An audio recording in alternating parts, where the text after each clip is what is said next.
काहींकि महाशिवरात्रि पालन करा जाए कौन रही हा पछर कहानी। उत्तर भारत और दक्षिण भारतर प्रचलित कथा अनुसार एही कथा शिव पुराण रामचरित मानस और श्रीमद् भगवत महापुराण रे वर्णना करा जाइछि। शिवंकर त्याग और तांकर विवाहर कहानी। थरे शंकर भगवान और माता सती एकाठी जाउथिले दंडका अरण्य मध्य देई। सेमाने राम और लक्ष्मण को देखिले जे कि माता सीता को खोजुथिले। शंकर भगवान प्रभु श्री राम को प्रणाम कले। यह देखि माता सती आश्चर्य चकित होई गले। से भाबिले एमिति केमिति संभव हैला निराकार भगवान जहांकर आकार नहीं से आजि केमिति साकार रूप धारण करिसंती। से साकार होइसंती पुणी निजे भगवान होई मध्य निज स्त्री को खोजुछंती। भगवान तो हेउछंती सर्वज्ञ, से अंतर्जामी, तांकु सबु किछि जणा। सारा संसार रे जहा भी किछि घटुछि, जहा घटिबा पई जाउछि सबु किछि तांकु जणा थाए। ताहाले से निज स्त्री को काहेकि खोजुछंती?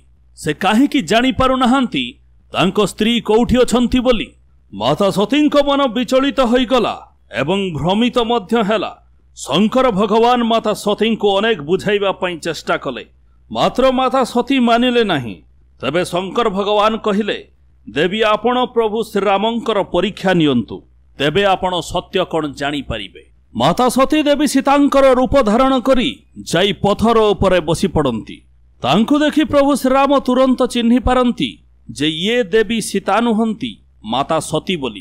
प्रभु श्रीराम माता सती को चिन्हि पारंती एवं तांको प्रणाम करी पचारंती, माता आपण तो एठारे अछंती, मोर पिता शंकर भगवान कहांती।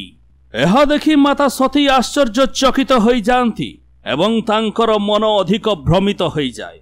से शंकर भगवान पाखक फेरी जाती एवं तांकु मिछ कहंती, मु श्रीरामंकर परीक्षा नेई नाही बोली।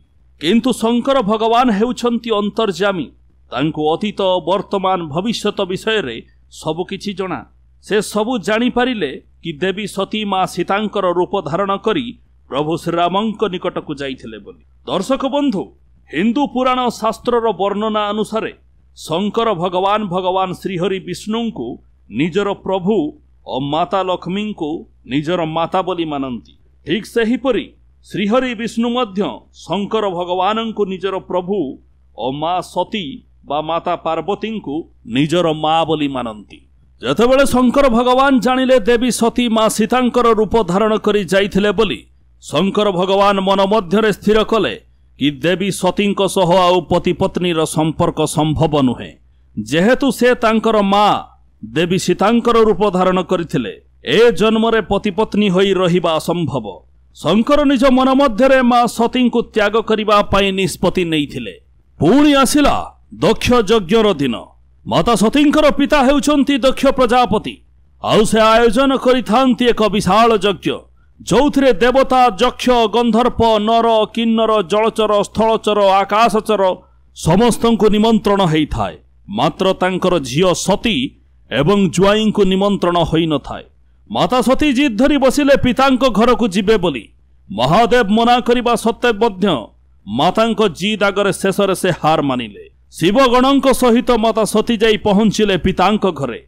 सती को देखि भौणी माने कथबार्ता करि नथिले, मात्र तांकर माता तांको बहुत आदर सत्कार करिथिले। माता सती जेतेबेले देखिले तांकर स्वामी शंकर भगवानंकर सेठी तिरस्कार हेउछि तांकर पितांको द्वारा, सेठी माता सती आत्माहुति देले। एहा परे विरह दुख नियारे जलिले महादेव। अनेक वर्ष बीतीगला।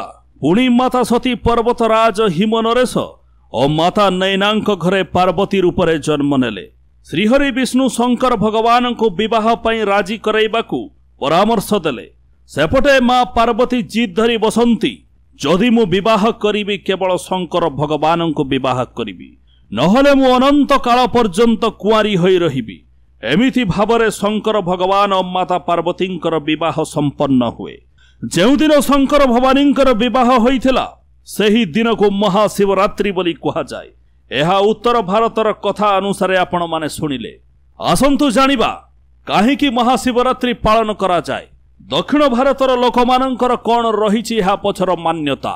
दक्षिण भारतर कथा अनुसारे प्रत्येक ब्रह्मांड रे जणे ब्रह्मा, जणे विष्णु एवं जणे शंकर भगवान थांती। अनंत ब्रह्मांड रहिछि, ଅନନ୍ତ ବ୍ରହ୍ମାଣ୍ଡରେ ଅନନ୍ତ ବ୍ରହ୍ମା ଅନନ୍ତ ବିଷ୍ଣୁ ଏବଂ ଅନନ୍ତ ଶଙ୍କର ରହିଛନ୍ତି।